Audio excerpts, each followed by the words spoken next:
Yes, another year of this. It is episode 120 of the Necessary Nonsense podcast. Somehow we've made it to yet another year. I think this might actually be the third year in which we've done at least one episode of this shit. I want you all to percolate on that. At least 3 years of this crap. I just blew my own mind. That and more on this episode of the Necessary Nonsense podcast.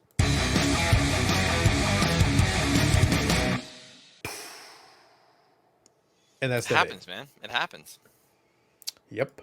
So how was the holidays? You started off as shits and giggles, and somehow you get to episode 120. Yep. So how was the holiday for you? It was all right. We had a COVID scare, Mm. In which we may have gotten COVID. I don't know. Mm. But someone that we saw, I'm not going to obviously name them, but somebody that we saw over the holidays did have COVID that we had close contact with. And then soon after, my wife and I got sore throats for a couple of days, but then nothing else. So I don't know. Fair enough. And we're both on the triple vax train now. Mm. So yeah, but George and Hamish are fine. So who knows, Carlos? But other than that, it was good. Did get some good family time. Hamish probably was just happy to exist, but George loved it. This is the first Christmas where he was like really into it, which is kind of cool. And got some cool stuff, But yeah, it was just nice to just have the family time that we were able to have before, the world shut down again. And by world, I mean just Ontario. Yeah, it's been very amusing to me getting little messages here and there. They're like, "How do you feel about the lockdown?" There's a lockdown? And you're like, nothing has changed for me since the thing started. Business as usual, you Other say? than I don't have to go into a building to work. Yeah, well, that's been the case for 2 years. Going into year 3. Actually, no. Hold on. Yeah, from 2020. So, 2020, 2021, this is year 3. Yeah. So, things are going well. We're doing great. Carlos is living the dream. I'll be honest, I've been enjoying it. I'm very much at the stage. It's like, do I ever want to go back to the office again under any context? Not really. I suppose if you paid me extra, you have to pay me extra to go to the office for any reason. It's like just to be present. Part of the salary negotiation. Yeah, it's like, do I get like a show up and wave at people bonus? Because for that we can negotiate. We can talk through it. I'll workshop this with them. We'll discuss it. But that sounds fair. So my holiday was pretty straightforward, the usual thing. I was pleased. I did do on my other YouTube channel, I did do the Christmas Eve live stream from the Alcazar family residence. And then I had the New Year's Eve live stream. Both did very well. It was a lot of fun. Folks came on and chatted, and it was good. And then I had my fun coming off the holidays, which we're back to it. Did have the live stream yesterday, which was really good. Now, the other thing that I've done, I think I've mentioned it to you in the past, this YouTuber, Todd in the Shadows. And yes. I enjoy Todd in the Shadows. Yeah. So what I did actually is I decided, it had been a little while. I went and rewatched a couple of them, and I actually watched the Train Records of Oasis. So I rewatched that one. I had watched it previously. And it kind of inspired me. It motivated me to actually go and pick up a couple of CDs. So I went, The Beat Goes On online, and I picked up a couple of CDs. So I'll show 2 of them, but for 2 different reasons. So the first one was Oasis Be Here Now. So that's this one. This was the one featured on Train Records. Now, actually, they would go on to make a bunch of CDs after this. I think 9 in total. This was the 3rd one. Coming off, the 2 monster albums they had. This one still sold very well. But this was the one that was the subject of the Train Records. And it's just hilarious to me. Like, I want to listen through it all the way again. But it was one of those things where, it's not amazing, but it's not terrible. But it's one of those ones that became infamous. Just the fact that it's kind of infamous and kind of weird in that way. It basically stalled their momentum because they were basically running off these 2 monster albums. But you can very much tell exactly what he outlines in the YouTube video, which is to say that this is high production, really overblown guitars, loud. They're already mixed super loud, and then they went even louder. And it's like, it's very obvious. And then you listen to the lyrics and everything, and it's very clear. Normally I don't care about lyrics, but in this case, it plays into this idea. It's like, you can tell that this was fueled by ego and copious amounts of cocaine. So much cocaine, Dave. Goddamn. Coscarello would be proud. I know. Listen, the first song on is "Do You Know What I Mean?" That's the name of the damn song, and it's 7 minutes, in which 3/4 of it is "Do you know what I mean?" All my people right here, right now. Do you know what I mean? Do you? Love it. It's unfortunate because like the songs that were the big hits are actually good songs. No, and here's the thing. My understanding is that the B-sides, it was called the Master Plan. They released a series of the B-sides from that. And apparently the Master Plan is really good. But that was B-sides. Yeah. It could have been on the album, but they made. Now they did release them as B-sides, so I'm genuinely curious, and I would like to check it out as well. So it kind of put me down a little Oasis rabbit hole. I'm like, let me listen to some of this other stuff. I haven't listened to it. The first two albums I'm very familiar with, but What's the Story, Morning Glory, and then the other one escapes me. What's the Story, Morning Glory, and then I'm there's not one sure. more. I don't know that. Well, anyway, so the first two I'm very familiar with. This third one I'm starting to familiarize myself with, but I want to check out some of the other stuff. It motivated me to check out the other ones, so I was like, cool. Now this one here is kind of fun. So this is the Cardigans. So it's Gran Turismo. Now you're familiar with the Cardigans? Yes. At least I know the name of the band. Yeah. So this is the one where they were famous for Love Fool. That was their big monster hit. Now on this one though, they had another hit, which was basically Erase Rewind was one people liked. But then My Favorite Game was one that actually had some airplay on the rock side of things. Very different from Love Fool. Actually, pretty good album. So that was another one that where it was in his video on One Hit Wonders basically, and talking about the Cardigans and Love Fool. But they have a very interesting discography. And most of their music sounds nothing like Love Fool, which is what makes it hilarious. So I was like, I like when you go into the deep cuts and go like, by the way, these guys are very interesting. They have a very interesting career, and they did kind of have another hit here. It's just they were associated to Love Fool so much that people just assumed it was like, oh, that's what their song music's like. Actually, no.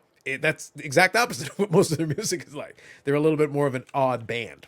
So those were two kind of fun ones that I ended up picking up, and I was like, okay, cool, like that.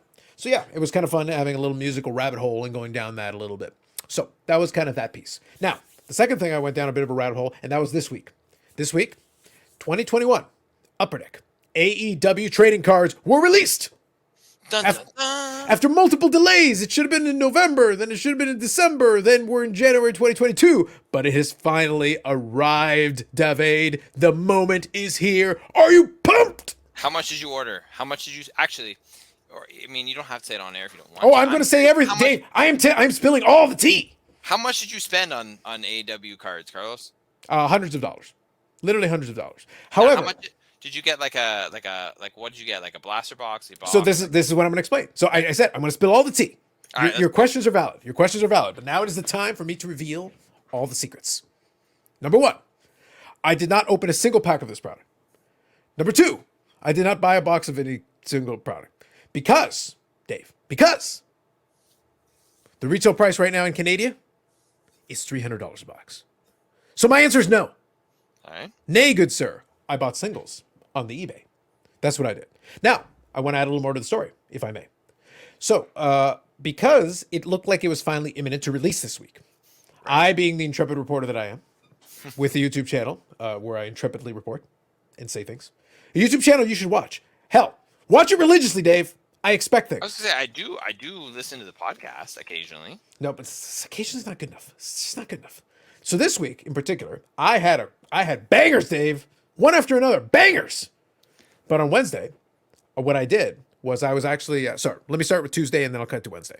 So on Tuesday evening, I was listening to a couple of associates doing their own podcast deal, and I was sitting here at the computer, and I was like, all right, let me multitask a little bit as I do. So I was on the other screen doing some stuff, and I go, let me set some things up. It looks like the thing's going to get released finally. Cool. So let me see if I can reach out. I have the good fortune that I have been able to make acquaintances of people indirectly. So there are folks that I know directly, and there are folks that I know indirectly through others. We have mutual friends, mutual associations. That doesn't always help, but sometimes it does. It's one of those things where if you run in the right circles, you don't have to know people. But it's one of those things where it's become kind of a running joke on my channel. It's like, technically I'm an outsider. I'm not an insider, but I know a guy. So it's one of those things where you can kind of work that. So what happened was, there's a gentleman named Billy Celio, and he actually is a product manager at Upper Deck who produces the cards. Now, he produced this particular set. So he's done a couple of, the circuit a little bit with different podcasts and stuff. I have never spoken to him directly. We have not had a single conversation. However, we have a lot of mutual friends and people that kind of know each other. So we've kind of circled each other, even though we've never directly spoken. So I reached out to him on Instagram. He followed me, and that was maybe a week or two ago. I wanted to kind of lay the groundwork just in case if the opportunity presented itself. So I reached out and I said, hey, would love to talk to you about this thing. It looks like it's about to be released. So let me know. I'd be happy to schedule something with you. Turned out he was at home, just kind of chilling, hanging out. And we kind of went back and forth. And within about 20 minutes, I said, well, so do you want me to send you a link? He goes, okay, give me 5 or 10 minutes. So then we went on and ended up recording a 1-hour podcast directly about this. And I will turn it into an audio format version as well, but you should support the YouTube channel because that's where the money is, because the other one's free. You cheap bastards. AdSense, you cheap buggers. The point is that we chatted about various things about the product. So I talked to him on Tuesday evening. We chatted a little bit before, a little bit after. Great conversation. Turned out great guy, great stories. So it was a very good conversation. And then I was able to put everything together on Wednesday morning. So after we finished talking in the wee hours, I put everything together, uploaded it to the channel, got it ready to go. And on Wednesday, I dropped it during the morning. So a lot of people some folks got a chance to see it and hear about it, and they were pretty good feedback, pleased with it. And then the thing drops on Thursday. So I was able to get it out a day before the release. Perfect. Beautiful timing. Great job by me. Just turning the hell off because enough hot air has come through. But so we do that. It's great. So then Thursday drops. And one of the things that I was genuinely curious about is because this is the first time there's an AEW product. The first time Upper Deck has done wrestling cards. So there's a lot of first times. Mm-hmm. But there was also another aspect of that I was very interested in it because I had done my research already. So when I was talking to him, I had already done some research. I had looked through the sell sheets and everything. And I noticed one of the things that was different about the way they had decided to do it for this first issue. Normally in wrestling cards, the convention right now is, okay, so if you go buy a WWE product from Topps and then possibly Panini going forward because they're going to have the license now going forward. But you go and buy a box. You're used to getting an autograph or two a box and maybe a memorabilia piece, like a piece of the mat or whatever. Mm-hmm. That's pretty much the standard. That's what people expect. The Upper Deck AEW product does not have that. Now, here's the interesting thing. A lot of that WWE product right now goes for maybe sub $100 a box. So you're getting an autograph and like a matte relic or some combination therein for under $100 a box. Okay. I said earlier the AEW product was $300. Right. That wasn't by design. And this is what made the whole thing interesting. That's why it was good to speak to the source. It was good to speak to the product manager responsible for configuring the thing. And basically, he couldn't give specifics, and that was fair because it's the right thing to do. But at the same time, he goes, yeah, I know what the price point is on that secondary market. That was not designed for that price point. So basically my point was, because the secondary market does whatever it wants. If there's enough demand and the distributors mark it up and the dealers mark it up, then that's the price on the other side because people had pent up demand. This is the first AEW product, so people went ham on it. But here's the problem: if you bump up the market price, so let me give you an example. Here's a good one. We'll have a little fun with this. All right. Dave, what's your favorite meal? Let's just go with I don't know. I like nice chili. Sure. Garlic All right. bread. So as part of your chili, you have ground beef, yes? Usually, yeah. Cool. And there's different qualities of beef and all that, and whatever. For sure. You guys order whatever you normally order. It's the price of whatever. So I have a question. Let's say you were going to buy whatever level of ground beef you normally buy. Mm-hmm. You know what to expect. You know Correct. more or less what it's going to taste like. You've got a pretty set idea in your mind. Absolutely, yes. How would you now when you eat it? You sit there, you have your chili, you enjoy it. Cool, awesome. Okay, I have a question. Would you feel the same way about the same bowl of chili or plate of chili if I quintupled the price of your ground beef for the exact same quality? No increase in quality whatsoever, but I quintupled the price on you. No, if you quintupled it, no, because that's going up way faster than inflation. So F Yeah. that S. So, but the point is, the price point was based on the market demand, based on the quality, because there's different quality of meat types, but it's based on the quality and it's based on the market demand. But if I suddenly randomly quintupled it and didn't increase and it wasn't a better quality in any, like if it's sirloin steak or something, you expect to pay a premium. Yeah, but for sure. I'm not offering you sirloin steak. I'm offering you the same old ground beef at the exact same level, but I've just jacked up the price for no reason. It's also going to change your expectations because if you didn't know that it was the same quality as before, you didn't realize that it was the exact same, but I just charged you 5 times more, your expectation of what this should taste like is going to be X. And if it's not met, it's disappointing. Yeah. Are you following me? I am. But my question for you is, before you go any Go further, ahead. what is anything guaranteed in a box? So not really. So let me actually rephrase that. So what happens is there are stated odds on different parallels and inserts and variants and whatever, but it doesn't have any guaranteed quote unquote hits. Okay. Like over the course of the odds, because this was designed, and the analogy that I would use. So if you imagine, so we'll put it in the hockey realm, just because Canada. Here's our CanCon. All right. Upper Deck has a product name, it's Upper Deck Flagship, Series 1 and Series 2. That's their standard, standard hockey product. You get your cards, you get a jersey card per box, but not like multiple jersey cards. You don't really get autographs. Like, it's not super premium. It's not super low end, but it's also not super premium. It's flagship. It's solid. Back in the old days, now today I would think it'd be higher, but back in the old days, that was about $100 a box, give or take. Okay. And you would get Young Guns, once every 4 packs. And it was pretty, if I offered people for $100, they're like, okay, that's pretty much the normal going rate. If I go to the expo and like somebody's blowing it out, maybe they charge me $95 or $90. So that's pretty standard. Today it might be a little bit higher, but you get the general idea. I gotcha. And I used the analogy on the show during my live stream is I said, what if I charged you guys $350 for Series 1? And they're like, do we get any extra? No. It's configured the exact same way as before. It was a $100 box. It was configured to be a $100 box, and that's basically how it was designed. But then I'm going to charge you $350 for no reason. Mm-hmm. But in your brain, if you're paying $350 a box, you expect certain things. For sure. You expect like, high-end patches. You expect like jersey autos or something like in every box. You must include some hits for value. So it created this weird situation where it's like, actually, this product was designed for a certain price point, and we have blown well past that price point because demand went crazy. And now all of a sudden so I was watching box breaks, and people are like, why is there no like guaranteed? Don't you get an autograph per box? And it's like, no. Don't you get like a memorabilia relic per box? No. The autographs are 1 per 4 boxes. That's the odds. 1 per 4 boxes, 4 per case. The autograph's actually very difficult to pull. The relics are a little bit easier to pull, but not like ridiculously easier to pull. So it creates this weird dynamic where the box price, so it made no sense for me to buy boxes. It made more sense for me to buy singles. Get it? Mm-hmm. And even people looking for numbered cards, there's not a lot of numbered cards per box per se.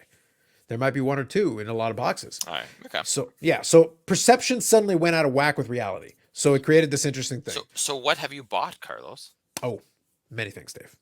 All the things. I'm assuming there's going to be some show and tell, though. I mean, I'm assuming you don't have anything yet, but... No. But I got pictures, Dave. I got pictures. I have visual aids. So first thing I decided, because I did do my research. So I want to give you guys the background, the context. Now, I did do my research, and I deduced that there would be this disappointment. I anticipated this. And I also know that some people, because of this, are going to think out of whack, because I've seen some AEW autographs where people, once they did realize they were that difficult to pull, they're like, okay, Kenny Omega, $8,000. I'm like, you're not getting $8,000. You can ask for $8,000. You are not getting $8,000. But you can ask for it if you want. So like crazy prices that people are asking for. Not getting, I'm emphasizing, asking for.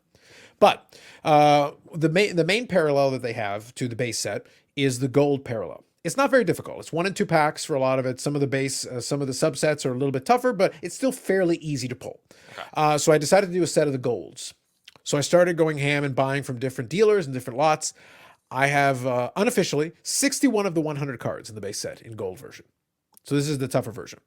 Now I also picked up some singles. We got to grab some Dr. Britt Baker DMD cards. Of course. Yes, of course. Now, I went after some of the parallels and stuff, but some of the stuff's a little tricky to come by. But let me show you one of the ones I think, in my opinion, this one that I'm going to show you is the steal of what I've done so far. And what I'm going to do is I'm going to show you the card, but then I will reveal the price. Okay. So this is... While you're doing this... Go ahead. What's the likelihood that if you buy a box for $300 solely for the purpose of selling, that you will make your money back? Ooh, long odds. It's not impossible. Like, there's definitely cards in there that have value. And I think once people open up enough and they get the sense of what's could be in there, like the better stuff will dry up. Because the autographs are tough to come by. They're not easy. But I think $8,000 is out of whack. Nobody's paying $8,000 for autographs. When I can get your Ric Flair for like $200, how are you going to get $8,000 for Cody Rhodes? Like, settle down. Yeah. Calm down. But is there going to be value to them? Sure. Yeah, for sure. And some of the more popular characters are definitely going to have, like, you can get Sting. That's pretty cool. You can get, a lot of, even if you like the Attitude Era of WWE, there's Billy Gunn autographs. Again, that's not, meant to be like, hundreds of dollars, thousands of dollars, But that's a cool autograph if you love the Attitude Era. You like, the New Age Outlaws and stuff. That's kind of neat.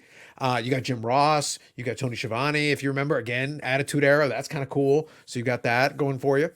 You got these different options because the autograph checklist is actually pretty deep.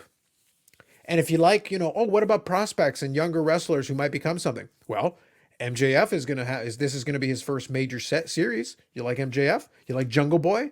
How about Wardlow? Wardlow I would consider to be a major prospect because MJF at least has a card in the All In like box set from a couple of years back in 2018. So does Dr. Britt Baker at DMD. So I wouldn't consider this. Rookie cards in wrestling are weird. It's a weird conversation. But I would not consider this to be an MJF or a Britt Baker rookie card, any of them, because they already had cards in this other set. However, they're still going to be very popular. Like they still have their fan bases and for sure, people would still be very interested. So like, for my opinion, there is value at $300 a box. It is Canadian. Like in US, I think it's like $200 a box in some places, but still regardless, like at $200 to $300 a box, you better cross your fingers and pray. Pray for an autograph because that's about what the only thing that may save you, and pray for a good name because that's what's going to say that may save you in that end too. All right, so this one here. So we got our Dr. Britt Baker Nice. DMD. So this is main features. Main features is an insert, and this is the red variant of the main features. So it might be a little tough to see, but over here, right about here, this is out of 50. Okay. Now remember what I said earlier about autographs are tough to pull. You're not guaranteed a numbered card per box. Do you understand what I'm saying? Mm-hmm.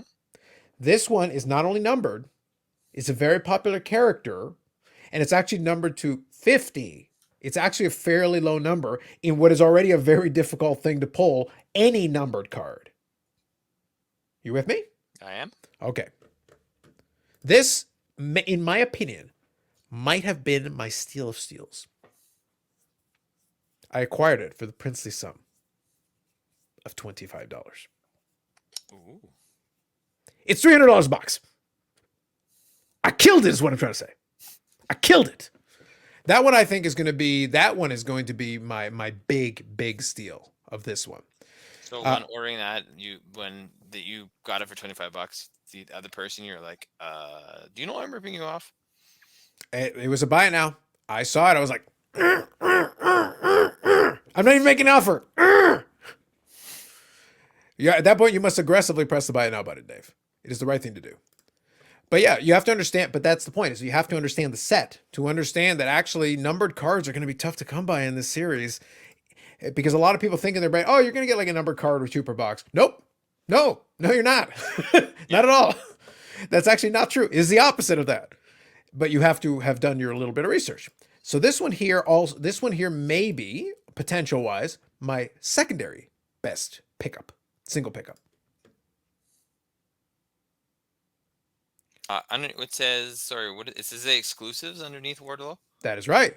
On here on this side, exclusives is an Upper Deck parallel. That is out of 100. Nice. So Now, this is the sorry, Wardlow quote unquote rookie, but it is a parallel of his rookie out of 100. Nice. I like it. So that was a little bit more than the Britt Baker, but not much more. It was $39.99. All right. Now, question for you. Since this is unrelated to cards, but Go ahead. since Wardlow was up there, Mm-hmm. question: how many more matches are we going to get of Wardlow just destroying people before we move on to his inevitable turning on MJF? It's getting kind of old. It's like, okay, like how have we had? Dave, Four? Dave, I know you're acclimated to the modern variant of professional wrestling where we resolve everything inside of 3 weeks and then have to find something else for somebody to do. You realize that storylines used to take years. Yeah. No, I'm okay with it's not the storyline of the issue. It's the fact that literally this is a part of a larger discussion. So if we go on a little bit tangent and come back, I apologize, Carlos. Sure. But it's the fact that Tony Khan will say something, right, about how AEW is superior, not they necessarily using those words, but how it's superior because they do X, Y, and Z. Mm-hmm. And then you watch it, and it's like it's the exact opposite of what he said, right? He made it. He can't. I don't know what the exact quote was, but it was a few weeks ago, where he was talking about how one of the great things about AEW is we don't give you the same match over and over again. I'm like, Wardlow, Wardlow. Like I like Wardlow. Don't get me wrong. The thing though is But you're the literally, it's thing been though the is you're same the match. thing though is you're objectively wrong in what you just said. You're talking about the style of match. You're talking about the result of the match. Those were different opponents. When he says not the same match, it means literally the same opponent. Fair enough. But If still, Wardlow wrestled Shawn Spears 6 weeks in a row, that would be WWE. yes, true. Fair enough. All right. That's fair. actually what that means. Okay. All right. Wardlow is being treated like an old school monster in the sense that that's basically what the Ultimate Warrior was until he won the Intercontinental Championship, and even after he won the Intercontinental Championship, until he went to face Hogan at WrestleMania. People forget this because that was years ago now. Well, let me give you a more recent example. Still years ago, but still more recent. They basically did this. Well, more recent. That was Goldberg. It was the bum of the month club. Who's the idiot that is going to go in there and then Goldberg will kill him? Spear, jackhammer. Good night. See you later. Spear, jackhammer. Spear, jackhammer. They did this 100 times. Literally 100 times. In a row. Before he got to Hogan. And they gave him a U.S. title in between. Where he basically destroyed Raven. Who was at least a name. But up until that point, it was bum of the month. He would literally go on every show. He'd be WCW Saturday Night, beat up a bum in like 30 seconds. He'd go to Nitro, beat him up bum in 30 seconds. He'd go back to WCW Saturday Night, beat another bum in 30 seconds. Beat another one, beat another. 2 times a week, he would beat a bum for a year straight. And you're talking to me about Wardlow powerbombing guys for a couple weeks. Dude, seriously. That's in 1998. And then go further in the future. Ryback. They didn't have patience. They did it with him for 6 months. But for 6 months, they got so impatient, they actually put 2 bums in the ring at the same time, and he beat up 2 guys at the same time. And he did this for 6 months. That's basically what they did. And then WCW made fun of their own thing with Psycho Sid, or Sid Vicious, sorry, in WCW. They made fun of it. They decided right around the year 2000, Psycho Sid decided to call himself the Millennium Man. He decided he was going to beat Goldberg's unbeaten streak, even though he had lost matches in the past. But he decided, henceforth, he was going to beat Goldberg's unbeaten streak. So what he did is he would literally attack people in other people's matches, powerbomb them, and then consider that a win. And he would just keep adding that. And he did this for like 5 months until his record was like 125-0 as the Millennium Man. He didn't even have matches. It was like a choke slam and powerbomb in the middle of somebody else's match. And then he choke slam and powerbomb the other guy and count them as 2 wins. So I'm sorry, Dave. The precedent has been set. We can do that shit and we can do it worse if you want. So what you're saying is it's not going to be anytime soon before, you got to remember, MJF right now is in the middle of a thing with CM Punk. In order for the MJF Wardlow breakup to happen, you need an if you're paying attention to the very same thing you're talking about, Wardlow is getting increasingly agitated with Shawn Spears. So right now, he's mad at MJF, but he's also getting irritated with Shawn Spears, who was sent there on MJF's behalf to be his accountability buddy. So he's getting irritated with this dude who keeps coming in and hitting guys with chairs after he's already beaten them and complaining that he's powerbombing them too much. Like he's got this dude right now in his face that is pissing him off. Any friction that happens between him and Shawn Spears can then lead you into the MJF thing. But you gotta right now you're playing it out. It is playing out, but it's one of those things that's playing out in sequence because right now he's in the back burner. The MJF Wardlow thing is not on the front. CM Punk is doing a thing with MJF right now. Mm-hmm. So he's got that thing going on. You've got this thing in the back burner. So right now he may get pissed off at Spears first. That may be step one, because right now he's in his face consistently. So, right. And then at some point MJF may then intervene, or Wardlow could cost MJF against CM Punk, or there could be one of those things. And then that is what precipitates a thing with Spears and then a thing with MJF. But MJF has got to be in that position. Or, other side of the coin, MJF gets himself into a position to be in a title match somehow. And then that's where the problem comes in. Because they also drop the seed that if Wardlow is in a position to win, I think it was the Face of the Revolution. There's like a Face of the Revolution match coming up at Revolution pay-per-view. I don't remember when that pay-per-view is coming up. He may be in a position to be a part of that. And they laid it out in a backstage vignette. Yeah, that his contract relinquish the title to MJF. That could be your precipitating thing. So the seed may already be planted for where you get your thing. But in the meantime, you have to establish Wardlow as a monster for that when this moment comes. Is we have to have seen Wardlow for a while and remind everybody that he's a big dude who can powerbomb people like crazy. And then you get to the face of the revolution thing. And then, MJF tries to take it away from him. He's like, I'm not letting you take it. And then whatever. So like the positioning is there. But like I said, until we get to Millennium Man 2000, Sid Vicious, then talk to me, Dave. All right. All right. Trust me, I got references for days on that shit. But thank you for asking. So one more I'll show here because I think it's a good one as well. I'm keeping an eye on those numbered ones. So what you're going to see is a theme that I'm keeping an eye on the numbered ones. I did pick up some other stuff. I can share it later, but I don't want to bore the folks that are watching on the video side of things. There's some other good stuff that I picked up, but I want to show this other one. Right. Because this one is, so the Wardlow one is kind of, it's like prospecting. It's like me looking into possibilities of something that could be interesting. This one I picked up because, all right, I like the character, but it was also really cheap. Like I was able to do it really cheap. Again, I don't think people are appreciating that numbered cards in this series are difficult. Got ourselves a Luchasaurus exclusive. Nice. That's a nice card. Yeah, it's a very cool card. But I'm telling you, out of 100 in this series, in this inaugural series, if you get a good character out of 100, trust me. Now, is there much difference in value of a card depending on the number? In sports, Like I imagine like one is for some reason more, but sometimes some people like one, they like the last one, and they like the jersey number if it's sports. Those are usually the ones that have some kind of a premium for some folks, not for everybody, but for some folks that is ones that have a little bit of a premium. But it very much depends on the individual, and that's kind of the thing that's going to be tricky going forward, is that it's really hard to say. But yeah, I would say numbering wise. Now, obviously in wrestling, there's no numbers, so it would have to be like a 1 or the last one or whatever, and we'll have to see. I just think a lot of folks don't understand that the numbered ones are more difficult than people think. The some of the parallels are actually tougher in the subsets. So getting a parallel subset is actually more difficult. I've got a Britt Baker and a couple of ones from some of the non-numbered parallels that are like 1 in 50, 1 in 60 packs. I've got a tag team of I think Private Party that is 1 in 107 packs, not specifically for that card. So you could actually open hundreds or thousands of packs and not get that card. It's actually very difficult to pull. Right. But I got it for a couple of dollars. Like people didn't get, like, again, nobody did the research. Nobody so the people that are opening boxes are disappointed because they think, oh man, I'm not getting any like autographs or like relics or whatever. And I'm sitting there like, I don't care. I'm not out here buying autographs. I'm looking at some of these numbered cards and it's like, you'll all regret, you'll rue the day. That Luchasaurus I bought for $20. You'll all rue the day that you sold me that shit so cheap. I have a very strong feeling that after people realize, so how many boxes did you open? Did you pull any of those exclusives? Oh, no, actually I didn't. Because I watched cases get open. And they pulled like 3 or 4 of the exclusives. In a case. Those are actually really hard to pull. I just showed you 2 of them, but I bought it relatively inexpensively.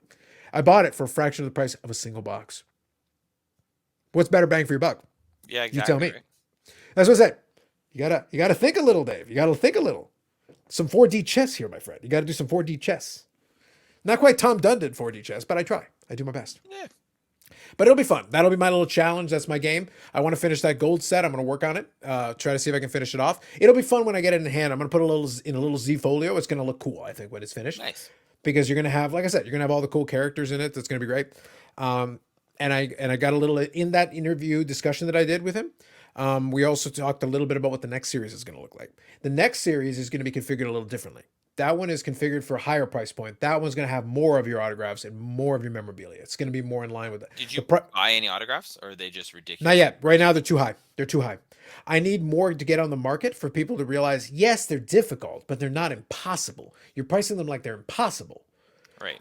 I think. And is there anything you particularly look for an autograph card? Like, is there anyone particular you want right now? There's a few. Well, I would love to get, like, following the theme of that card, I would love to get a Wardlow. I think a Britt Baker's too high. Would be too high. I haven't seen one yet. You have a Britt Baker autograph though. Yes. No, but it'd be cool to get one from the AEW set. It'd be cool to get one from the AEW set. Thunder Rosa isn't in it yet. Really? Remember, Dave. So this is actually good. Thank you for bringing it up, because this is actually a good piece of information for me to share with you. For those of you listening on audio, I just showed my Thunder Rosa autograph. Yeah, it's not a card, but yeah. But let me share with you a little thing. Let me ask you a question.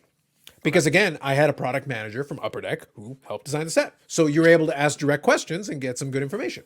By the way, watch the damn interview because it's good. I will. And I also will. he joined the live stream after. And we hung out for hours. And he's a very big celebrity autograph collector. You'd appreciate it. We chatted for hours would. of that. I would. He's got amazing stories. He also revealed how to get Margot Robbie autographs. The secret to Margot Robbie. Actually, Yes. there's a secret to it. Yes. Is it entertaining secret? Sort of. It's got a sports slant on it if that helps. All right. Yeah. I will. I'm gonna watch it. Trust me.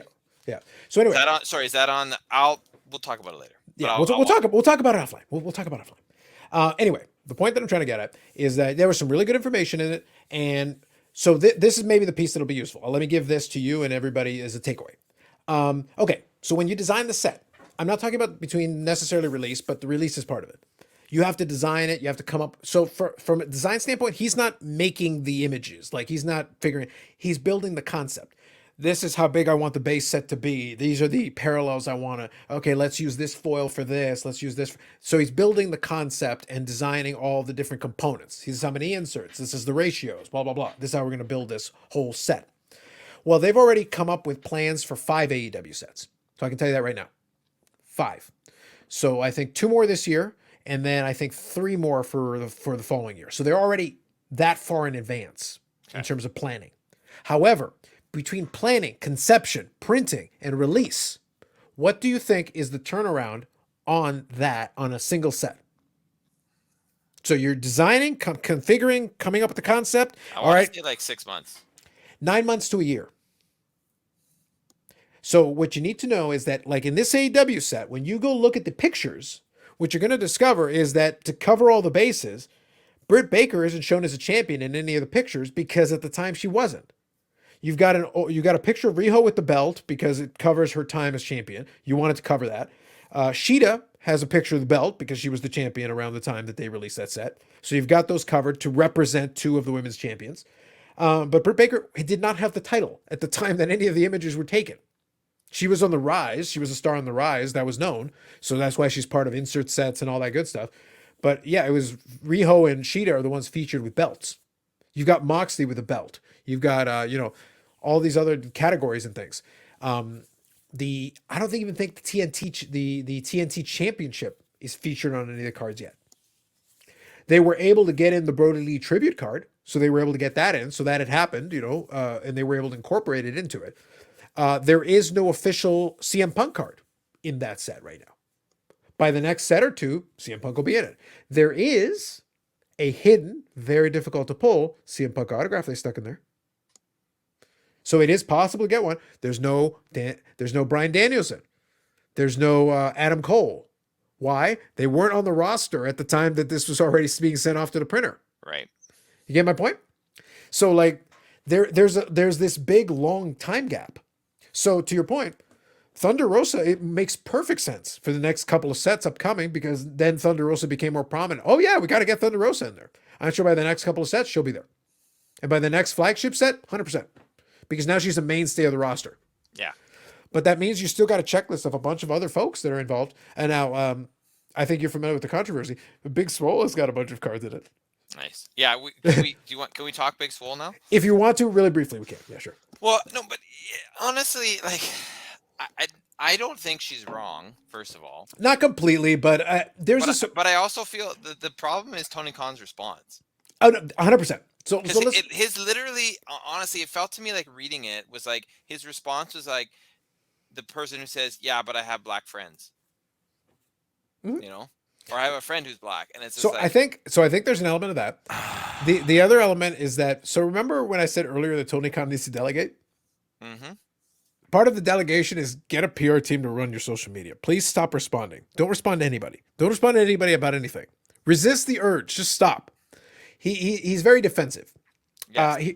It isn't meant to forgive him for anything because I'm not going to. That's not my job and it's not my thing. But I will say that he has proven to be very thin-skinned with criticism of AEW. He doesn't like taking the criticism that way. He grew up being on the message board forums with internet wrestling community. So that's kind of the thing he grew up in. The good news of that is that it means he's a lot more in touch with the pulse of like the fandom and stuff like that. So yes, but it also means he's very, in his mind, he thinks that because he's way more receptive to the internet wrestling community and the fans that way, he almost feels like he should be beloved, in contrast to a Vince McMahon who basically spits in the face of the wrestling fans constantly. But you're not going to get impunity for everything. That also means you're not going to make every move perfectly. Which, by the way, I don't think that's a reasonable expectation. I don't think it's fair to say like, no, you can keep working at it. There's still work to be done. You can still do, sure. and they've done a lot of good work in a lot of categories. But that doesn't mean you're infallible. That doesn't mean you're perfect.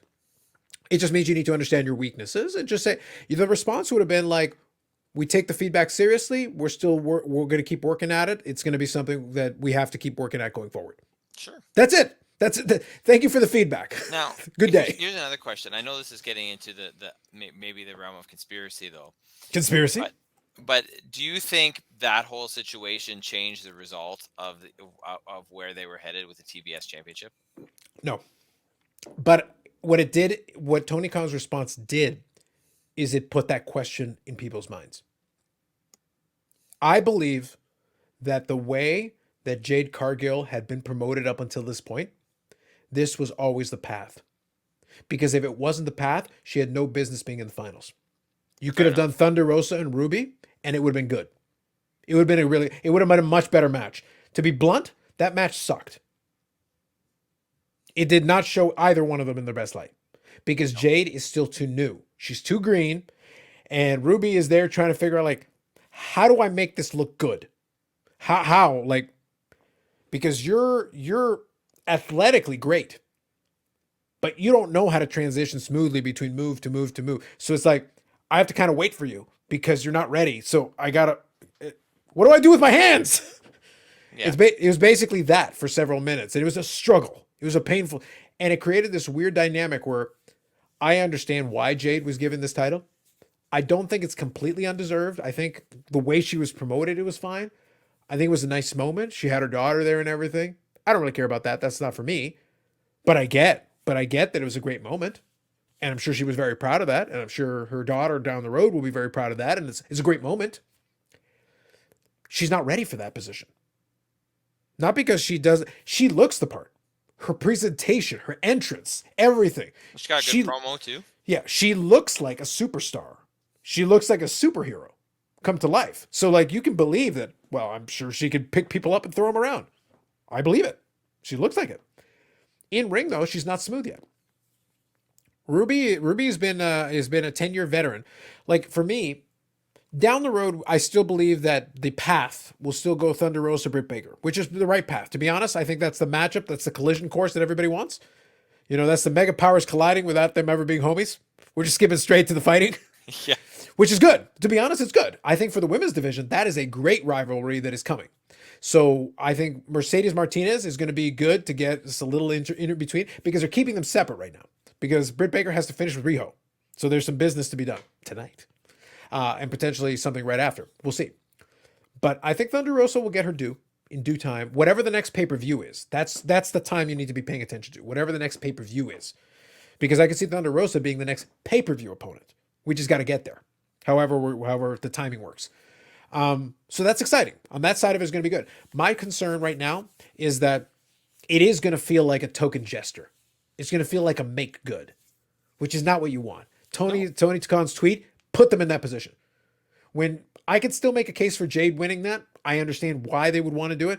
The problem is now you're going to have to learn on the job. Now you're going to have to defend this title, and you're going to have to look a hell of a lot better in the ring than you did in this win. You're going to have to look a lot better in your defenses. And you're going to have to consistently get better. Because right now, you've got the secondary title, and you've got so many women there that... Could you imagine if Jade was up to par right now? How about Jade and Chris Statlander? That'd be kind of cool. Yeah. That'd be a good solid match. That'd be fun. Jade and Serena Deeb, you could go that Serena Deeb would be great. No doubt. Jade and Hikaru Shida. Yeah, I was gonna say the next one is that I would think, Jade and there's a lot of great combinations. And if you're able to get any more of the women who will come up as free agent over the next couple months, what about a Teagan Knox / I think Nixon Newell, I think is what her... She can stay healthy, sure. Yeah. Well, she was pretty healthy towards the tail end of her run. The problem was that she was cut. But she has had her injury. But she in the ring, she can go. Athena, slash Ember Moon. Imagine that. That'd be a great opponent. By the way, here's one good one for you. And this has a history, so you're not just doing this out of thin air. What about Jade and Red Velvet? They actually had a feud earlier. You could revisit the feud with a title. Back? What's that? Can we bring Shaq back? Sure, why not? What the hell? The point I'm trying to get at, though, is that with Red Velvet and Jade, you actually have a history to pull back from. You can pull back footage from when they were feuding earlier. And now Red Velvet is better in the ring. But my point is I need Jade to be up on her level. I need her to elevate to that level because I could build that feud and it would be really good. Red Velvet and Jade would actually be a really good feud. It would actually be really good. I'll be honest with you. If it was me, if I was Tony Khan right now, you let Jade have her moment. I think that was the plan all along, to be blunt. However, if it was me and I was booking it, I would find a way to get Red Velvet into her atmosphere right now. And I would do a shock title change and I would put it on Red Velvet. Because Red Velvet in ring is ready to do it. In ring, she is able to. I would finish the tournament. You did this. I would put it on Red Velvet. Because you can still get the representation side of it because I think it's good. I think it's a good thing. But I think Red Velvet's more ready for prime time. I think she's better equipped to have those matches. And I think it can be a situation where Jade got to build herself all up to the moment, win a championship, get credit for winning the championship. But I need to get that belt off of her in a credible way. And I think Red Velvet is a great opponent who makes sense from a storyline perspective. And by the way, Red Velvet has done a great job building herself up. She looks legit at this point. So she's not just some rando that we're throwing in there. I could make that work. You could do a feud that culminates in her winning that championship and still let Jade have had her moment. You can still do both. Yeah. Interesting. That would be my pitch. I would put Red Velvet in that slot because I need to get the title off this woman. Until I'm convinced that she can go in the ring to carry that title for any period of time, you get credit for it. You're the first. But I need to get that title off of you right now, and I need somebody decent to take it. I can't go back to Ruby right away. I would rather just do Red Velvet, have a nice feud that actually culminates in the championship coronation, and then let Red Velvet roll with it for a while Jade, builds herself back up again. Yeah. That would just be my opinion. That would be the way that I would approach that. Going back to the Big Swole thing. I think her criticisms were not unfair, not unreasonable. A little self-serving, though, because the idea that there's no representation, you do realize most of your women's championships are Asian, right? Like, Riho? Yeah, but I think she was specifically really referring to black representation. She did not say that, though. She said diversity. That's the problem, is that diversity is very open-ended, Dave. True. When we fill in a form, like an employment form, not that I would know, there's a section on diversity. Are you X? Are you Y? Mm-hmm. Well, I'm Hispanic, so that is a category on here. That's part of diversity, Dave. Click. So it's not a fair statement because there are other groups that have been represented.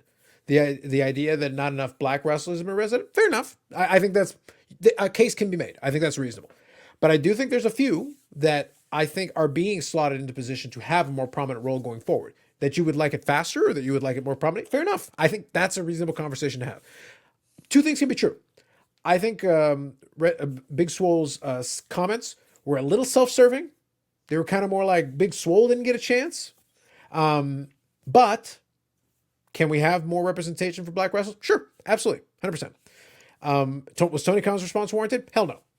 So both things can be right. One can be kind of a self-serving comment, but at the other end, it has some validity. It's got some stand in it. And Tony Khan could have done a much better job responding to it. Both those things can be true. All right. I think that's fair, Carlos. I think that's fair. Yeah. So that would be the approach that I would take with that. So let's move on. Is there anything else on the actual show that came up recently that is of interest? I do feel that the tag changing hands was interesting. Mm-hmm. Now I think it worked out even better now that Rey Fenix got injured. I think my opinion is that the reason it happened specifically on that show is because Rey Fenix got injured. I think that was an audible. I don't think they were supposed to win. possible. I think it was a situation where it's like, so you're saying his arm literally is in the opposite direction of the way it should go. We're going with the dinosaur and Luke Perry's kid. Hit the music. My understanding. Here's Go ahead. a question for you though, Carlos, about Yeah. that, which I think is actually, well, first of all, I think that's actually interesting. So what they actually, I have two points here. Let's go. So would that come through the ref then? Someone Yes. would put a, yeah. The ref is the source of communication between the back and the front. So here's the things that lead that the statement has been put out there. People have suggested this, but there are two things that you can think of that lead some credence to this theory. Okay, it leads some credence to it. Number one, the longest theory is forever has been that at some point Christian Cage would turn on these guys.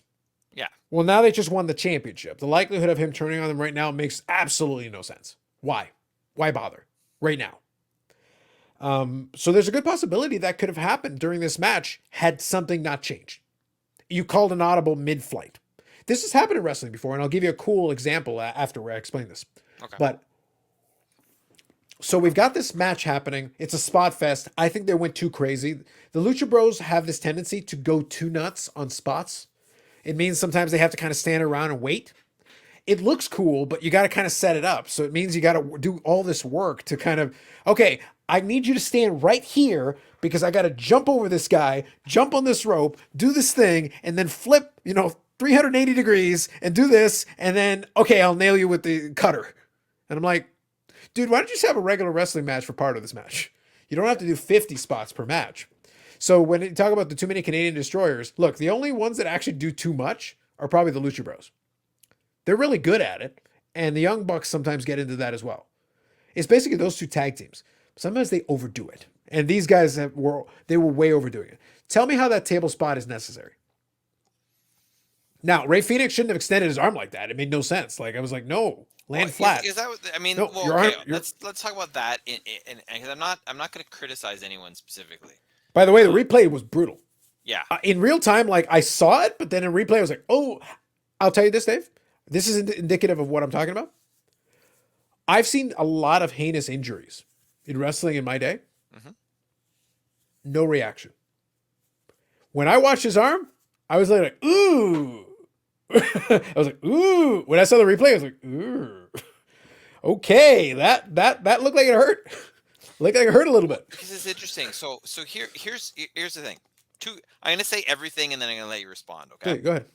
So first of all, I think the first part about this is that somehow Luchasaurus' fault? Because I think of a lot of the wrestlers that are sort of prominently featured on AEW, Luchasaurus gets picked on a lot.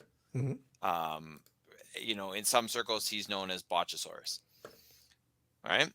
So there's that element to it. The second element to it is, well, okay, fair enough. Do you really need it in this match? Probably not. But the second thing is putting your hand down like that, right? Because I mean, one of the things that I actually teach, believe it or not, they're trying to massacre my boy. No, I'm not. No. But I'm saying Dave. They're trying to besmirch the name of my boy. That is still, regardless of how you feel about him as a wrestler, that is a sick card. That's what I mean. Like I think it's sweet. I think when I get it in hand, I'll take a better picture of it. But I'm sure they teach this in wrestling too, because this is part of stage combat. Yeah, falling. Right, but when you're falling, the one thing they tell you don't put your hands down because that's a recipe for breaking your arm, or in this case, dislocating your elbow. Mm-hmm. Right? I don't know, right? Because I think Rey Fenix is a fairly seasoned wrestler, so it's not. He is, but he gets a little bit. I'll say this: he does get a bit reckless. He does move his arms around a little bit too much. He knows what he's doing on the whole, because he's very used to it. But he has so this is a weird situation. Luchasaurus is very aggressive in the ring, which can lead to some moments where you will do some crazy stuff. But like you're putting a guy through a table, that's a pretty standard spot. Again, I don't feel it was necessary. Like it didn't really add to this match, and literally they went through the trouble setting it up. They had their guy actually set up the table. It wasn't Jurassic Express who set up the table. It was Alex. Yeah, Alex. Exactly, Alex. So he's the one who set up the table for no apparent reason to get the spot in there. But it was like, which is to tell me that the Lucha Brothers pitched this spot as a way of getting him out of the match. But it's like, why? You could have done this 150 other ways, and it would have been accomplished pretty much the same thing. It wasn't necessary at that moment. But the other portion of it is that, yeah, he stuck his arm out. It's like, how is that going to help you? It's not going to break your fall at the side of the table. You're better off landing flat. Again, it's not going to feel good, but you're better. It's not like your arm in a weird, awkward position falling backwards is gonna cushion your fall. Like, what are you going to do? You're going to dislocate your elbow is what you're going to do. And it looked like he broke it. Like, it was such a bad, like, that's why I say the replay is what made me recoil, because that arm went in the wrong direction. That thing is not supposed to go that way. So, like, I guess fortunate for him that it was that way, that it was a dislocation instead of something much worse, because it looked worse. But the match itself, like, I think after that, I think that's when the match took a turn, because it became a matter of, let's get to a conclusion, let's get to a finish.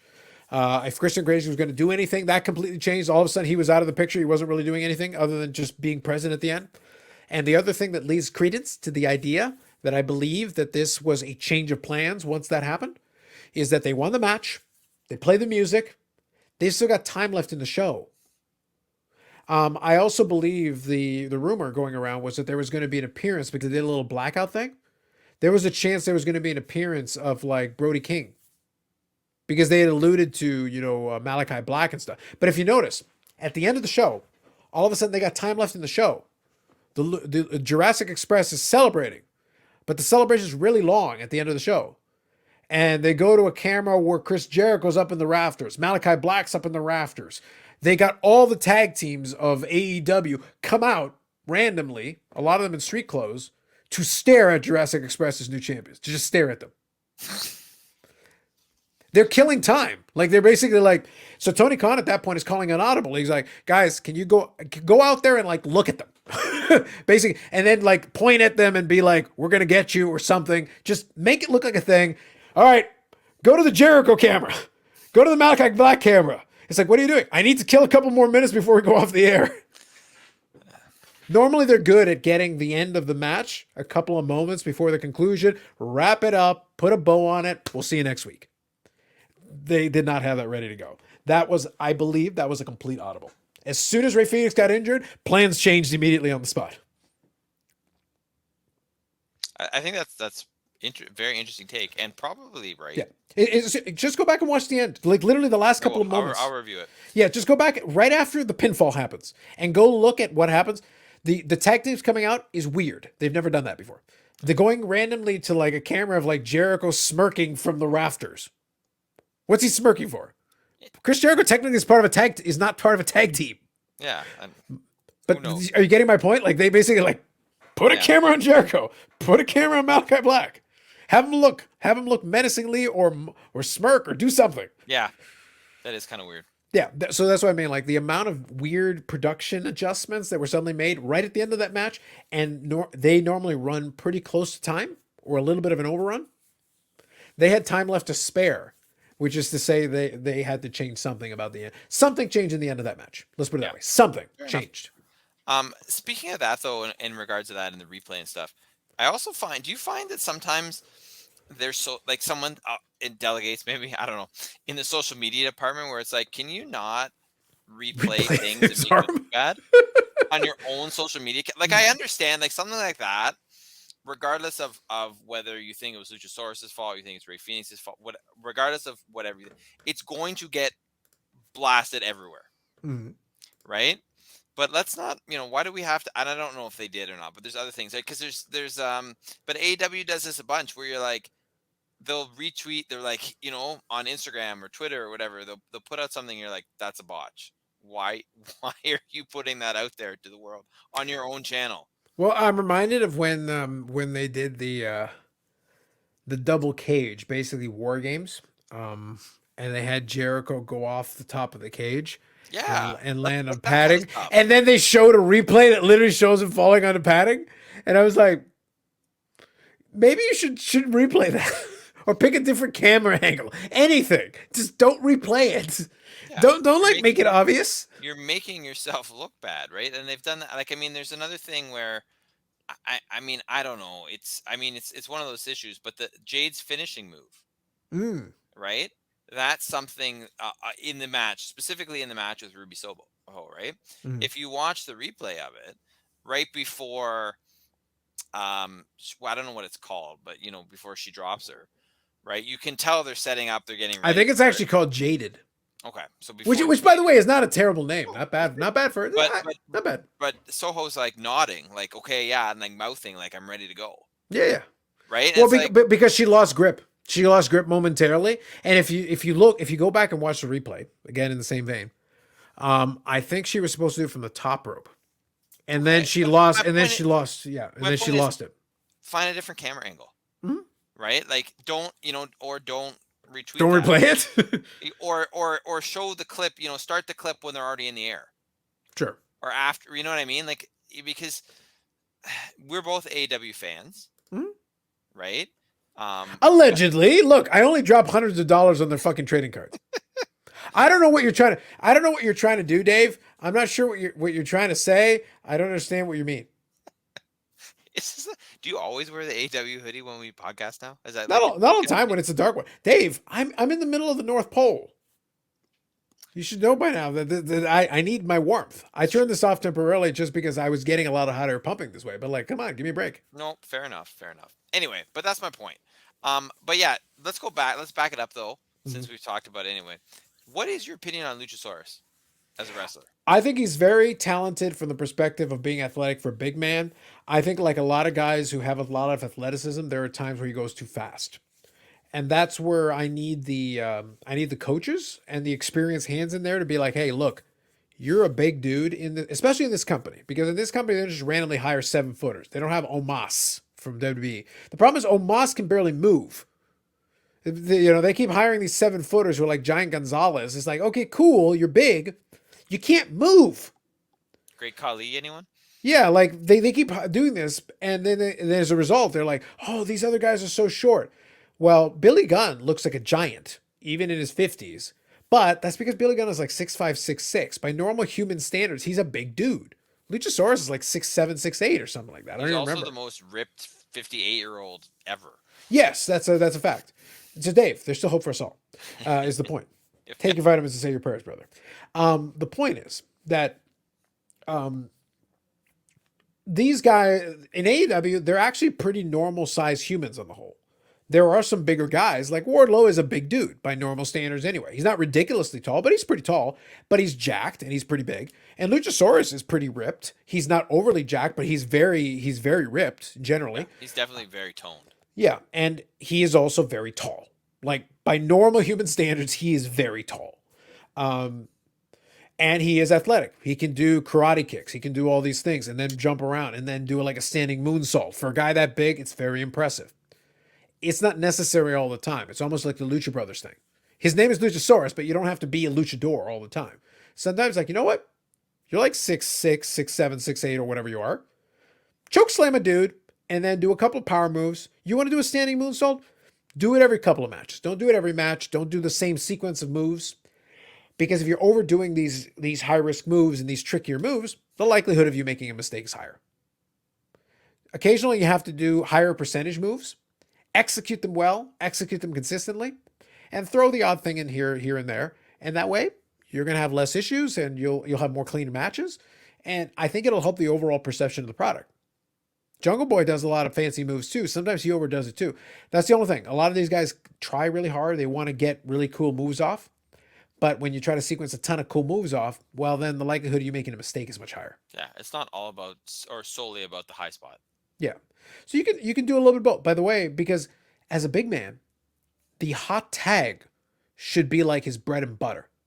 Because in that tag team, the hot tag, so like Jungle Boy is getting killed. He's getting beaten. And all of a sudden he manages to get to the big man who suddenly comes in and is like, boom, boom. That's the hot tag. Mm-hmm. Right now, he's already pretty good. He's pretty good at it. But that should be their bread and butter. It should always be the setup for the hot tag. Get Jungle Boy in. Maybe he starts having some trouble. Hit the hot tag. Boom. The crowd goes crazy. He does big, like he just push people around and knock them around, and then boom, hit a big move. But you don't have to do 10 big moves. Yeah. Just No, hit that's one or fair. two high impact moves, make it look good, do the hot tag, everybody's jacked, you're good to go. Sometimes less is more. A couple of these guys have plenty of good moves in their moveset. You don't have to do it every time. So Yeah. that would be kind of the way that I would present that. That would be the way that I would approach it. No, fair enough. So a couple of quick things. Did you end up checking out the street fight with Penelope Ford, the Bunny, and Anna Jay and Tay Conte? No, I did. I did not watch. Shame. I've seen footage of it. Yeah. I've seen the blood, the barbed wire, a lot of things, but I did not actually watch that match.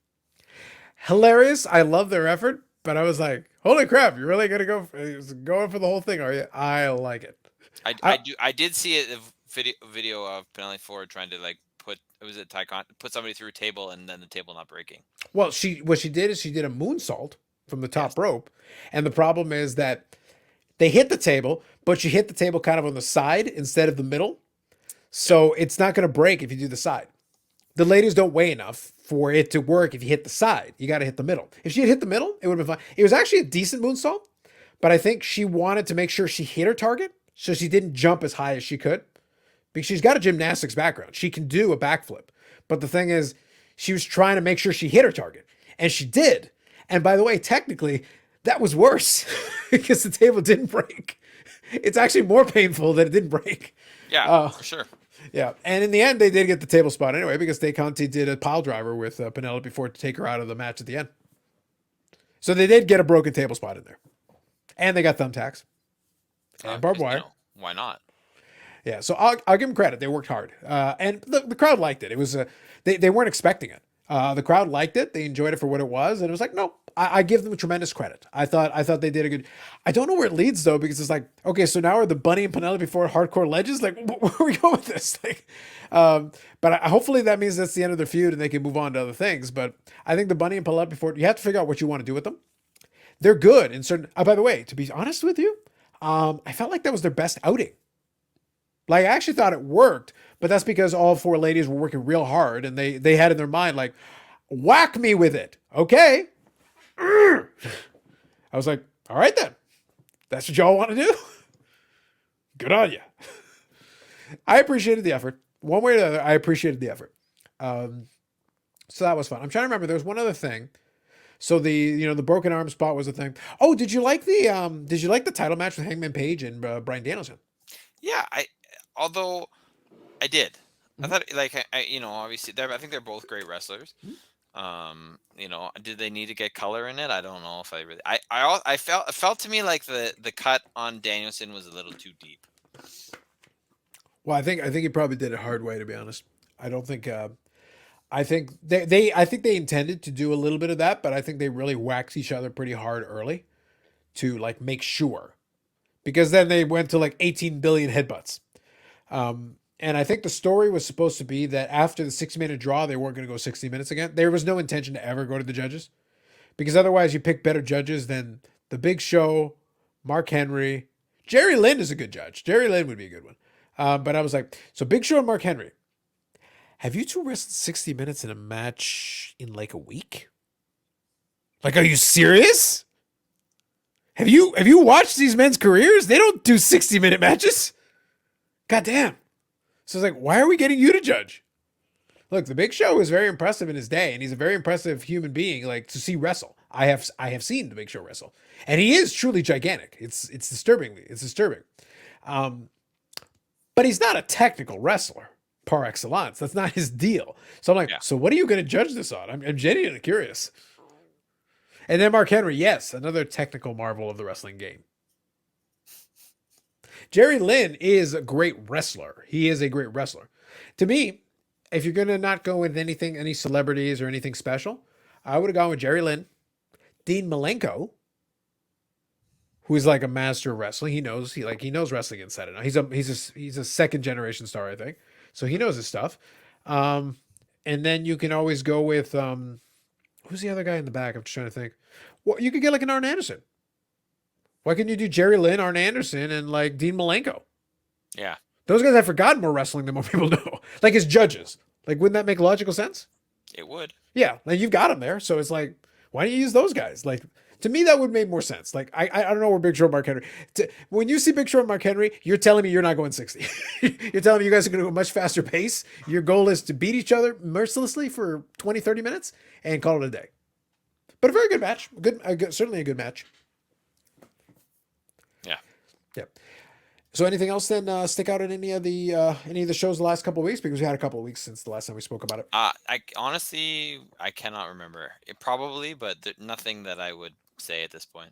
But what about Cody Rhodes being the TBS champion? Yeah, sorry, what? Say that again? Cody Rhodes being the TBS champion. And the interim, well, that is already like probably done by now that we're recording. So I've got the PVR going. I will check it out and find out what happened with that because I am curious. But no, technically he beat Sammy Guevara and won the belt, and the Cody Rhodes pseudo heel turnish thing that's taking a while to develop. And by the way, he is a full heel. Just to be clear, he is 100% a heel. Yeah, but like they just won't like acknowledge it. They're like, it's like, I'm gonna do dickish things. And I'm going to do it with a smile on my face. You're going to boo me, and I'm going to do dickish things. But at the same time, I'm going to pretend like, cheer me. Yeah. Yeah. No, yeah. Honestly, in terms of heels, my favorite heel move from this week, because it was the Antonio Brown saga continuing in the NFL. Look at you. Okay, so unfortunately, I monopolized a lot of time. I'm still good. Do you want to touch on a handful of NFL things really quick? Is there anything specifically you want to touch on? Let's just touch on a couple things because I think we got the last week of the season we're in right now. Yeah. And honestly, if the NFL was rigged like the CFL, see what I did there for you, Carlos? You mean acknowledge the truth? Yes, go on. You know, they couldn't have done it much better than they have, in the sense that, you know, there's still multiple playoff scenarios and multiple things that are up for grabs this weekend. Now, seeding is always something that, okay, there's always usually seeding in the last week, right? But the idea that, for example, the NFC West is not decided, right? So you have the Rams currently in the spot. They need to beat the 49ers to win. But if they lose to the 49ers and the Cardinals win, then the Cardinals get the NFC West. Right. So basically, the Rams the Cardinals have to win and hope the Rams lose. But okay, let me ask you a quick question. Sure. Because this will help direct the discussion. I'm happy to have the discussion, but let's just direct it a little bit. Sure. Out of the scenarios that are left, which ones do you feel actually may have some playoff implications?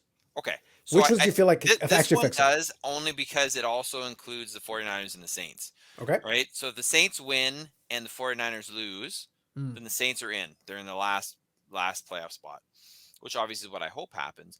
But it's interesting because, you know, it's one of those things where all the team, other than the team that the New Orleans is playing, like, let's put it this way, every team kind of has something to play for in that scenario, right? So the Rams win, they're going to win the NFC West, okay, right? So they're playing for that.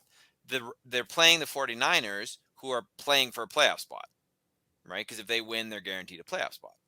The Saints are playing to get in the playoffs if the if the 49ers lose, but they're also playing their arch rival, the Falcons. So the Falcons aren't going to just roll over in that game, even though they've been eliminated.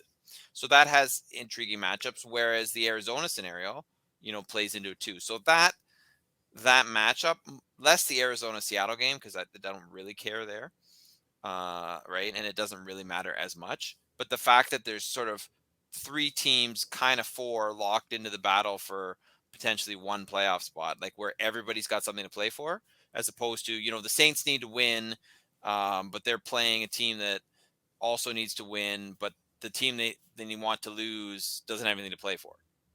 You know, like it all matters. So I feel that is intriguing to me. Well, it all matters. I'll debate. I'll argue against that, but sure. But maybe this goes into my overarching point with this. Okay, so let's say the Saints get in. So what? Who's their quarterback? That's probably Taysom Hill. Okay, so let's say Taysom Hill goes in and they lose by 30. What was the point of this exercise? I'm just saying, hypothetically, they get the playoffs and they get crushed. And okay, cool. What do we accomplish? Nothing, other than you made the playoffs. Which, considering, I don't know, like if you're a fan, you want your team to make the playoffs. You want to do as well. I'm actually Unless you're literally in the, it doesn't matter unless you have a chance to win the Super Bowl, and then this means you yeah. have to eliminate half the teams that are in the playoffs. I agree. I agree. But I think I guess it also depends on kind of the standard that your team has at this stage. I think if you're in a team that is usually in the mix, it's usually in the hunt. Simply, it's like the Atlanta Braves syndrome almost. It's, less extreme, but like it's the Atlanta Braves syndrome. Like, okay, but you make the playoffs most of the time or all the time. So that in and of itself does not move me. I would like to see what your prospects are going forward beyond this point. I'm interested and engaged if I feel like, okay, there's some potential here. Like if a couple of things fall our way, and anything can happen once you're in the tournament. That is a factual statement. But a lot of times it's like, yeah, you're in the tournament, but Yeah. Well, see, my thing for that on the NFC side of the thing is the team that really interests me is what are the Rams going to be like? Because okay, we know what Carlos expects from the Packers to yeah, lose in the second round. yeah, Um, we kind of know what we expect from the Bucks and maybe the Cowboys and the easy Eagles, victory.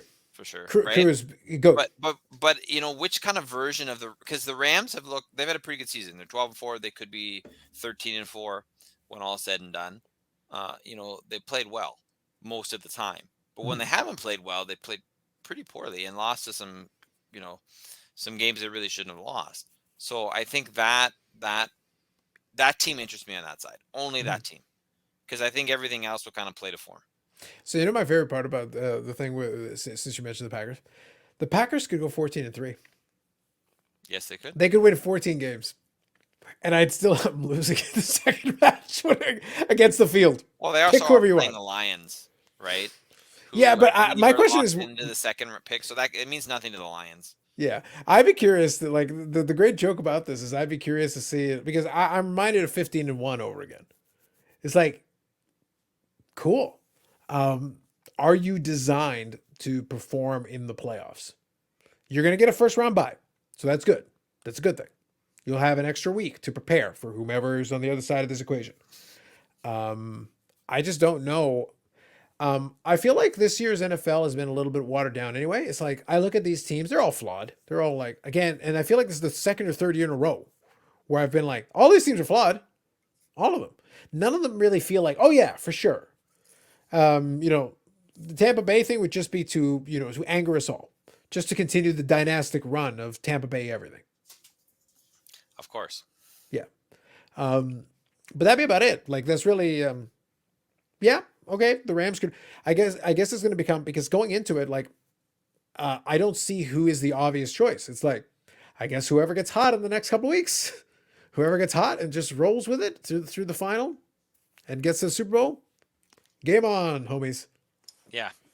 And then the other matchup, which is the only one. I mean, there's lots of machinations as to what can happen on the AFC side and seeding, and there's still, believe it or not, 11 teams. Or sorry, that's weird. Anyway, sorry, 7, 8, 9, 10 teams involved.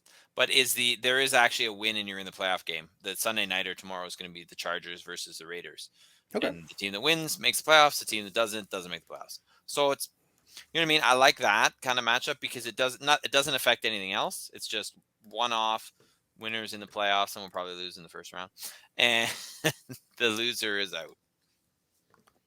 Well, at least Still, the loser. it makes for I mean, like I said, the NFL's done a good job, intentionally or not, of making it interesting down to the very last week. I will say that, but I think I feel like the game that was on earlier tonight is like the perfect example of what I was referring to. So the Chiefs won. The Chiefs are 12-5 to finish the year, the regular season. They defeated the 7-10 Denver Broncos, the now 7-10 Denver Broncos, by 4 points. Against all-time Bronco great Drew Lock, who went for 12-24. That is 50%. 50% passing. That's bad. And the Kansas City beat them by 4. That's bad. And Kansas City is probably still one of the favorites in the AFC despite everything. That's bad. Did I mention that's bad? They're 12-5. They got 12 wins. Whoa. So that's why I feel like this is going to be a very bizarre playoff year is what I'm going to getting at, Dave. I feel like the whole thing is like, you could pitch me on any of this. Like we could be like, all right, Carlos, Rams win the Super Bowl. Sure. Yeah, great. Why not? What the hell? I think so. Okay. It's possible. Yeah. This should be a little easier. Like I feel like I should have a little more confidence in one of these teams. Nah. Whoever wakes up on the right side of the bed this morning, whoever's not in COVID protocol, you win. Pretty much. It's been a weird season. It's been a weird season. Look, the important thing is that we're only months away from Aussie rules. So that's the important thing. We're getting closer. What else matters, right, Carlos? Listen, between me working on this, working on these amazing collections from AEW, like when I'm done with this, man, y'all just got to check out the Instagram. Like, look at this. I got the Luchasaurus card, and it's attacking the Ray Phoenix card, and then Ray Phoenix gets broken in half. Oh my god, no! Too soon. Oh my goodness, Carlos. Too soon. Oh, fair enough. And on that bombshell, I think that is episode 120 of the Unnecessary Nonsense podcast. We'll structure something else. I will have some more fun. We're having some fun collecting this stuff. Hopefully I'll have something in hand in the next couple of weeks and I'll be able to report back my findings. I will include this time around. I'll include a link to the other YouTube channel if you want to check out any of the stuff related to it, because it does combine my sensibilities of card collecting, which I love, along with the wrestling thing, which I also enjoy. So it's one of those things where for me, this has been a fun little project. That's why I went ham. So like I literally finished more than half the set of the gold already in a couple of days, because I went like, must find all the singles. I was also trying to find them at a price I was happy with. I didn't just want to overpay for every single, but no, I went aggressively after it, and we're in good shape. Now I can kind of pick and choose a little bit more. I think I got most of the major stars, so that's good. And then I'm going to try to pick off some singles here and there. I'd love to get a couple of autographs. I would, but not at current prices. Yeah, fair enough. Yeah, I need to get a little closer. So we'll have to see. So I will. I'll share the checklist with David, and we'll find out which one of these, other than Thunder Rosa, he needs to add to his personal collection. Indeed. Anyway, so that's it for us. You can find us on YouTube. Or if you prefer, Indeed. The clip is always good. You can check it on iTunes, Spotify, Google Play, wherever you get your audio podcast versions. Otherwise, you can go to YouTube. You slackers. Unnecessary Nonsense Podcast. Go to YouTube. Do it. That way you can watch us. That way you can watch my lamentation and my incredible fixation with the incredible scenarios that Dave presented in the football, where somebody will win. That I am sure of. Someone will probably win. Unless they tie. Or the meteorite hits. Or the rapture. Or mass extinction through meteorite. It's possible. You never know. Don't look up, people. Don't look up. On that positive note, I leave us until episode 121. We'll be back then. Maybe.